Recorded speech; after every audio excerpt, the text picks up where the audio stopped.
तो static GK की video में बच्चों आज हम लोग भारत के पर्वत, द्वीप, मैदान, मिट्टी, जलवायु एवं नदियाँ को पढ़ेंगे। ठीक है, आइए इसको बड़ा करते हैं।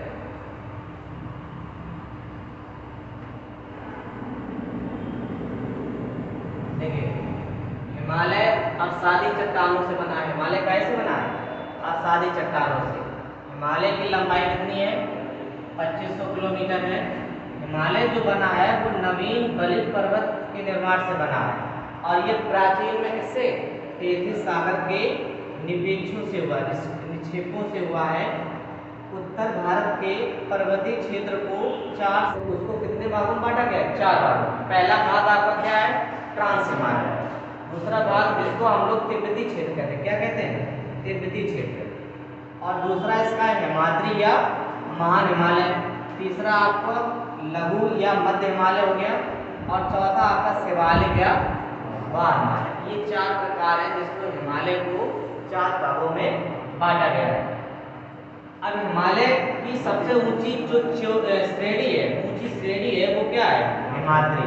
और हिमालय पर्वत की जो सबसे ऊंची चोटी है वो क्या है? Mount Everest. क्या है? माउंट एवरेस्ट है, जिसकी लंबाई कितनी है? 8,848 मीटर है। ठीक है।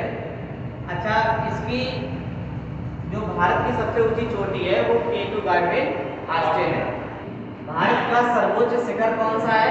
कंचनजंगा, जिसकी ऊंचाई, ये सिक्किम पड़ता है, इसकी ऊंचाई कितनी है? 8,598 मीटर। ये कहाँ स्थित है? हिमाद्री में स्थित है। कहाँ स्थित है? हिमाद्री में स्थित है। विश्व की सबसे ऊंची चोटी माउंट एवरेस्ट है। कौन है? माउंट एवरेस्ट, जिसकी ऊंचाई वैसे पहले 8,848 थी, लेकिन ये जो है बढ़ती रहती है, तो इसको बढ़ के ये अब जो ऊंचाई है इसकी कितनी होगी? 8,850 मीटर हो गई है। ये भी कहाँ स्थित है? हिमाद्री में स्थित है। माउंट एवरेस्ट को नेपाल में क्या कहा जाता है? सागर माथा कहा जाता है। ठीक है। और जो माउंट एवरेस्ट है वो चोटी कहाँ स्थित है? नेपाल में की भारत में? नेपाल में स्थित है। और नेपाल में इसको हम क्या कहते हैं? सागर माथा कहा जाता है। और तिब्बत में इसको क्या कहा जाता है? चोमोलुंगमा कहा जाता है। किसको? माउंट एवरेस्ट को चोमोलुंगमा कहा जाता है। ट्रांस हिमालय महान हिमालय के उत्तर में स्थित है। ट्रांस हिमालय कहाँ है? जो महान हिमालय है उसके उत्तर में है। काराकोरम, लद्दाख, जास्कर तथा कैलाश पर्वत श्रेणियां ये किसकी हैं? ट्रांस हिमालय में पाई जाती है। कहाँ पाई जाती है? ट्रांस हिमालय में पाई जाती हैं। और भारत की सबसे ऊंची चोटी कौन है? K2 गार्डवेन ऑस्टिन, जो काराकोरम श्रेणी में स्थित है। ट्रांस हिमालय बृहद और महान हिमालय से हिंज लाइन, जिसे हम क्या कहते हैं? फ्यूचर जोन के द्वारा अलग होती है। लघु हिमालय महान हिमालय के कहाँ स्थित है? दक्षिण में स्थित है। पीर पंजाल यानी बनिहाल, ये पीर पंजाल बनिहाल जो दर्रा है ये कहाँ पर है? जम्मू कश्मीर में है। और धौलाधर ये कहाँ पर है? हिमाचल प्रदेश में है। महाभारत की श्रेणियां ये कहाँ पर है? नेपाल में। लघु या मध्य हिमालय का भाग है, यानी कि पीर पंजाल हो गया, बनिहाल हो गया, ये आपकी जम्मू कश्मीर में पड़ती है। इसके अलावा जो धौलाधर है ये कहाँ है? हिमाचल प्रदेश में है। और जो महाभारत की श्रेणियां हैं ये जो किसके भाग है? ये सब इसके लघु या मध्य हिमालय के भाग है। ठीक है अमित भाई। लघु हिमालय श्रेणी के ढालों पर मिलने वाले छोटे छोटे घास के मैदानों को जम्मू कश्मीर में, कहाँ पर? लघु हिमालय श्रेणी के ढालों पर मिलने वाले छोटे छोटे घास के मैदानों को जम्मू कश्मीर में क्या कहा जाता है? मर्ग कहा जाता है। क्या कहा जाता है? मर्ग कहा जाता है। मर्ग ही गुलमर्ग या सोनमर्ग के नाम से जाना जाता है। और उत्तराखंड में इसे क्या कहा जाता है? बुग्याल कहा जाता है। क्या कहा जाता है? बुग्याल एवं प्यार कहा जाता है। शिमला में जो धौलाधर श्रेणी पर स्थित, शिमला कहाँ स्थित है? धौलाधर श्रेणी पर स्थित है। और धौलाधर श्रेणी है कहाँ पर? जम्मू कश्मीर में अभी बताया था। लद्दाख क्षेत्र में स्थित काराकोरम दर्रा जो काराकोरम दर्रा है वो कहाँ है? लद्दाख क्षेत्र में है और ये भारत का सबसे ऊंचा दर्रा है। पूछा जाता है प्रश्न कि भारत का सबसे ऊंचा दर्रा कौन सा? सीप कीला, बारालाचाला और रोहतांग दर्रा, ये हिमाचल प्रदेश में स्थित है। कहाँ स्थित है? ये जो रोहतांग दर्रा है यहीं पर आपकी रोहतांग टनल बनी हुई है और रोहतांग टनल का नाम जो है उसका नाम बदल दिया गया। उसका नाम क्या हो गया? अटल टनल हो गया है। और ये जो रोहतांग दर्रा है ये कहाँ पड़ता है? हिमाचल प्रदेश में मनाली में पड़ता है। ठीक है, मनाली में स्थित है और इसे रोहतांग पास एक जगह पड़ती है, वहां से क्रॉस होकर जब हम लोग जाते हैं बराबर वापस मनाली की तरफ आते हैं तो वो हमें ये टनल मिलती है। कौन सी टनल? अटल टनल। ठीक है, ये हिमाचल प्रदेश में स्थित। गुरजिल और जोजिला दर्रा ये कहाँ पर है? जम्मू कश्मीर। प्रश्न आएगा ये, याद कर लो ध्यान से। क्या लिखा है कि गुरजिल और जोजिला दर्रा ये किस राज्य में स्थित है? जम्मू और कश्मीर में। तो लिपुलेख, भागला, नीतला दर्रा ये कहाँ पर है? उत्तराखंड में। कौन कौन? लिपुलेख, भागला और नीतला दर्रा ये उत्तराखंड में है, जबकि जेरेपला और नाथला दर्रा ये कहाँ पर है? सिक्किम में है। बोमडिला, बुमला, दिफू और यांगपा दर्रा ये कहाँ पर है? अरुणाचल प्रदेश में स्थित है। ये थोड़े चाइनीज नाम है इसलिए वैसे लग रहे हैं। बारालाचाला दर्रा ये तो बहुत फेमस है। बारालाचाला दर्रा जो है ये कहाँ पर है? हिमाचल प्रदेश में है और लेह के कहाँ को? मनाली को जोड़ता है ये।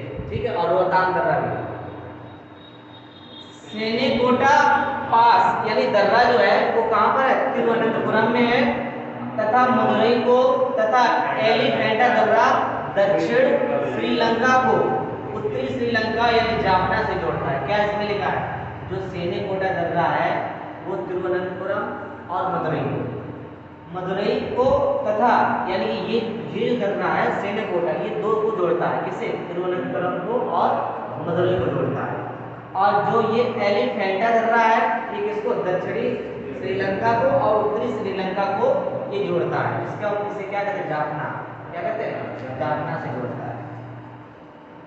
शिवराय पहाड़ियाँ, शिवराय पहाड़ियाँ कहाँ है? चेन्नई में। और ये चेन्नई कहाँ पर है? तमिलनाडु में। बृहद व लघु हिमालय के मध्य कश्मीर घाटी, लाहौल स्पीति, कुल्लू, कुल्लू मनाली है आपका, लद्दाख, पीर पंजाल के बीच में एवं जो कांगड़ा घाटियां हैं वो यहाँ स्थित है। यानी कि बृहद और लघु हिमालय के जो मध्य में की घाटियां हैं, कौन वाली? जम्मू कश्मीर की घाटी हो गई, लाहौल स्पीति हो गई, कुल्लू भी हो गई। कुल्लू जो है ये लद्दाख और पीर पंजाल के बीच में है। ठीक, और एक कुल्लू मनाली भी सुना होगा, वो अलग चीज है, वो मनाली में हिमाचल प्रदेश में पड़ती है। कांगड़ा घाटियां अवस्थित है। अब यहाँ पर देखिए ये शिमला, कुल्लू, मनाली। तो दार्जिलिंग और मसूरी और रानीखेत ये आज किसके हिस्सा है? लघु हिमालय के हिस्सा है। हिमालय सबसे नवीनतम पर्वत श्रेणी है। पूछा जाता है सबसे पर्वतों में जो सबसे नवीनतम श्रेणी कौन सी है? शिवालिक है। शिवालिक जो है ये हिमालय का पाद प्रदेश कहलाता है, यानी चरण, पाद मतलब चरण। हाँ, श्रेणी का निर्माण ये किससे होता है? सेनोजोइक काल से हुआ है, जिसका निचला भाग तराई कहलाता है, यानी जिसे हम तराई प्रदेश कहलाता है। और शिवालिक जो है वो लघु हिमालय से मेन बाउंड्री फॉल्ट, क्या है? मेन बाउंड्री फॉल्ट द्वारा अलग होती है। शिवालिक एवं लघु हिमालय के बीच में कई घाटियां हैं। शिवालिक और लघु हिमालय के बीच में कई घाटियां हैं, जिन्हें पूर्व में क्या कहा जाता था? द्वार। और द्वार से ही आया आपका हरिद्वार और कोटद्वार, ये दो द्वार बने। तो तथा पश्चिम में इसको क्या कहा जाता है? दून। पश्चिम में जो क्षेत्र पड़ता है उसको क्या कहा जाता है? दून। और दून से बना है देहरादून। तो देहरादून बना आपका। भारत का सबसे प्राचीन पर्वत कौन सा है? अरावली पर्वत। बहुत इंपॉर्टेंट, कई बार परीक्षा पूछा जा चुका है, जिसे हम क्या कहते हैं? अवशिष्ट पर्वत। ये पर्वत कैसा है? अरावली अवशिष्ट पर्वत है, जिसकी सबसे ऊंची चोटी का नाम क्या है बच्चों? माउंट आबू। माउंट आबू राजस्थान पड़ता है। हाँ, पर स्थित यहाँ पर एक चोटी है, उसको क्या कहते हैं? गुरु शिखर कहते हैं। अरावली पर्वत की पहाड़ियां जो है ये कहाँ है? राजस्थान राज्य में है। अच्छा देखो भाई, अरावली के पूर्व में क्या है? बनास नदी है। अरावली के पूर्व में कौन सी नदी निकलती है? बनास नदी निकलती है। और अरावली के पश्चिम में कौन सी नदी निकलती है? लूनी नदी। लूनी नदी गुजरात से होकर गुजरती है और ये क्या करती है? नदी मक्का समुद्र तक। आगे देखिए, ये देखो इसमें लिखा भी है, अरावली के पश्चिम से लूनी नदी निकलती है जो कच्छ के रन यानी गुजरात में कहाँ विलीन हो जाती है? गुजरात में विलीन हो जाती है। और पूर्वी घाट ओडिशा से तमिलनाडु तक फैली हुई है। पूर्वी घाट कहाँ तक फैला? ओडिशा से लेकर तमिलनाडु तक फैला हुआ है पूर्वी घाट। और महेंद्रगिरी यानी ओडिशा जो पूर्वी घाट का पर्वत है, जो महेंद्रगिरी है ये कहाँ है? ओडिशा में है। और ये किसका पर्वत कहा जाएगा? पूर्वी घाट का पर्वत है। पश्चिमी घाट में अन्य नाम सह्याद्री नाम आता और एक भ्रंश पठारों का भी कगार है। इसकी भ्रंश पठारों का कगार है। उत्तरी सह्याद्री की सबसे सर्वोच्च शिखर कौन है? काल सुवाई है तथा दक्षिणी सह्याद्री की कुद्रेमुख है। कौन सी? कुद्रेमुख। चलिए नेक्स्ट, ये कहाँ पर है बच्चों? तमिलनाडु। ये क्वेश्चन मिलेगा। नीलगिरी की पहाड़ियां कहाँ है? तमिलनाडु। पश्चिम एवं पूर्वी घाट के मिलन स्थल पर स्थित है। नीलगिरी की सबसे ऊंची चोटी कौन है? इसे डोडा बेटा कहते हैं। क्या कहते हैं? डोडा बेटा। यहाँ पे डोडा बेटा लिखा है लेकिन इंग्लिश में इसको डोडा बेटा कहते हैं। तो ये क्वेश्चन कल के लिए तैयार रखना। नीलगिरी की सबसे ऊंची चोटी कौन सी है? डोडा बेटा। ऊंटी जो है ये ऊंट कमंड बोलते हैं, ये कहाँ पर स्थित है? नीलगिरी में स्थित है। थालघाट, घोरघाट एवं पालघाट दर्रे ये कहाँ है? पश्चिम घाट के पर्वत में। बहुत इंपॉर्टेंट है। ये जो 3 घाट पड़ते हैं आपके, थालघाट, घोरघाट और पालघाट, ये दर्रे कहाँ पर है? पश्चिम घाट पर्वत में स्थित हैं। और थालघाट नासिक मुंबई, थालघाट जो है नासिक मुंबई, घोरघाट मुंबई पूना और पालघाट कोयम्बटूर और कोची को जोड़ता है। गुजरात से गोवा तक की जो तटीय क्षेत्र है उसको क्या कहा जाता है? कोंकण कहा जाता है। यानी गुजरात से और गोवा, जैसे ये आपका गोवा हो गया, ये गुजरात हो गया, और यहाँ से तक की जैसे ये आपका क्या पड़ता है? गोवा पड़ता है नीचे यहाँ पर। तो यहाँ से लेकर यहाँ तक का जो तट है उसको क्या कहा जाता है? कोंकण तट कहा जाता है। क्या कहा जाता है? कोंकण तट कहा जाता है। और जो मंगलुरु से कन्याकुमारी तक का तट है उसे क्या कहा जाता है? मालाबार तट होता है। मंगलुरु आपका ये नीचे पड़ता है आपका केरल वाले क्षेत्र जो आता है, ये पूरा आपका क्या हो जाता है? इसे हम मालाबार तट कहते हैं। क्या कहते हैं? मालाबार तट कहते हैं। ठीक। भारत का पूर्वी समुद्री तट जो है तमिलनाडु और आंध्र प्रदेश के तट यानी कोरामंडल, ये क्या कहलाता है? यानी कि भारत का जो पूर्वी समुद्री तट है तमिलनाडु से लेकर और आंध्र प्रदेश के तट को क्या कहा जाता है? कोरामंडल। अभी हाल ही में आपको पता होगा एक एक्सप्रेस ट्रेन चलती कोरामंडल, वर्षा में इसका एक्सीडेंट हो गया था, तो वही जो तट है उसी के नाम से कोरामंडल एक्सप्रेस चलती है, तो कोरामंडल तट कहलाता है। तो कोडाई कनाल ये कहाँ है? तमिलनाडु में स्थित है और पाली पहाड़ी पर स्थित है। तो दक्षिण भारत की सबसे ऊंची चोटी क्या है? अन्नामुदाई है। ये देखो यहाँ मलाई लिखे हैं, अन्नामुदाई या अन्नामलाई की पहाड़ी पर स्थित है। ये जो है अन्नाई मुदी जो है ये अन्नामलाई की पहाड़ी पर स्थित है, उसके ऊपर एक चोटी है। ये मलाई रखी मलाई खाते हो? देखिए कार्डेमोम जिसको क्या कहते हैं? इलायची की पहाड़ियाँ, इसी को कहते हैं कार्डेमोम। वैसे कार्डेमोम कहा जाता है और ऐसे नाम इसको इलायची की पहाड़ियाँ भी कहते हैं। अन्नामलाई पहाड़ियों के दक्षिण में केरल में स्थित है। अन्नामलाई कहाँ है? पहाड़ियों के दक्षिण में केरल में स्थित है। भारत में सबसे बड़ा पठार दक्कन का पठार हो गया है, जो बेसाल्ट से चट्टानों से बना। किससे बना? बेसाल्ट चट्टानों से बना है। दक्कन का पूर्वी भाग क्या कहलाता है? विदर्भ कहलाता है। और धारवाड़ का पठार क्या कहलाता है? कहाँ स्थित है? कर्नाटक में। धारवाड़ का पठार कहाँ स्थित है? कर्नाटक में स्थित है। माहिम तट और दक्कन का पठार ये कहाँ पर है? महाराष्ट्र में। छोटा नागपुर का पठार भारत का रूर क्या कहलाता है? भारत का रूर। यानी छोटा जो नागपुर का पठार है उसको भारत का रूर कहा जाता है, जिसकी सबसे ऊंची चोटी का नाम क्या है? पारसनाथ। सबसे ऊंची चोटी का नाम क्या है? पारसनाथ। हाँ जी, तो ये मालाबार पठार जो है ये कहाँ है? मध्य प्रदेश में है और अरावली तथा दक्षिण में विंध्य श्रृंखलाओं के मध्य में स्थित है। गारो, खासी और जयंतिया पहाड़ियां कहाँ स्थित है?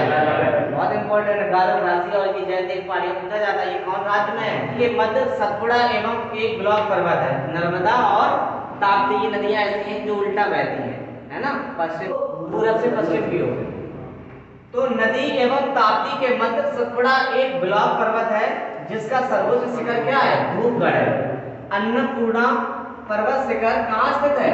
नेपाल में स्थित है। महाबलेश्वर उत्तरी सह्याद्री की दूसरी प्रमुख चोटी है जिसका उच्चतम बिंदु क्या है? विल्सन पॉइंट है। और खैबर दर्रा ये कहाँ पर है? खैबर दर्रा अफगानिस्तान और पाकिस्तान के बीच स्थित है। गिरनार की पहाड़ियां गुजरात में स्थित हैं। मैकाल पर्वत छत्तीसगढ़ में है जिसका सर्वोच्च शिखर क्या है? अमरकंटक। अमरकंटक तो नहीं होगा, तो मैकाल पर्वत ये कहां पर है? दक्षिण छत्तीसगढ़ में है और जिसका सर्वोच्च शिखर है उसको क्या कहा जाता है? अमरकंटक कहा जाता है। प्रायद्वीपीय पठार गोंडवाना लैंड का भाग है जिसकी आकृति त्रिभुजाकार है। कैसी है? त्रिभुजाकार है। और सतपुड़ा पर्वत की पहाड़ी ये कहां पर? सतपुड़ा पर्वत मध्य प्रदेश राज्य में है। और विंध्याचल और सतपुड़ा पर्वत श्रेणियां जो हैं वो आपकी प्रायद्वीपीय श्रेणियां का पठार किसका है? विंध्याचल और सतपुड़ा पर्वत श्रेणियां जो है वो प्रायद्वीपीय पठार को कितने भागों में? 2 भागों में बांटने का कार्य करती हैं। दामोदर नदी यानी छोटा नागपुर पठार से दामोदर नदी कहां से निकलती है? छोटा नागपुर से निकलती है। दामोदर नदी जैविक मरुस्थल कहलाता है। दामोदर नदी को क्या कहा जाता है? जैविक मरुस्थल कहलाता है। हिमालय की सबसे पूर्वी चोटी नामचा बर्वा कहां पर है?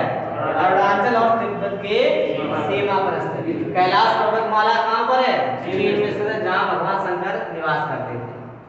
नंदा देवी चोटी ये कुमाऊं हिमालय का भाग है। और नंदा देवी आपका कहां है? उत्तराखंड में। नंदा देवी चोटी जो है वो कहां स्थित है? उत्तराखंड में स्थित है। तिरुपति यानी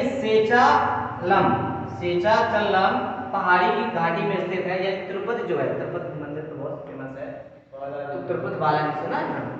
तिरुपति जो है सेचाचलम पहाड़ी की घाटी में है। मध्य प्रदेश में पंचमढ़ी पर्यटक स्थल सतपुड़ा पहाड़ी पर स्थित है। जो ये भी बहुत फेमस है पंचमढ़ी, ये पर्यटक स्थल है पंचमढ़ी। यहाँ ये कहाँ पर है? सतपुड़ा पहाड़ी पर स्थित है। पंचमढ़ी को सतपुड़ा की रानी कहा जाता है। क्या कहा जाता है? सतपुड़ा पर्वत की रानी कहा जाता है। नंदी हिल्स मैसूर शहर के पास स्थित है। नंदी हिल्स कहाँ पर है?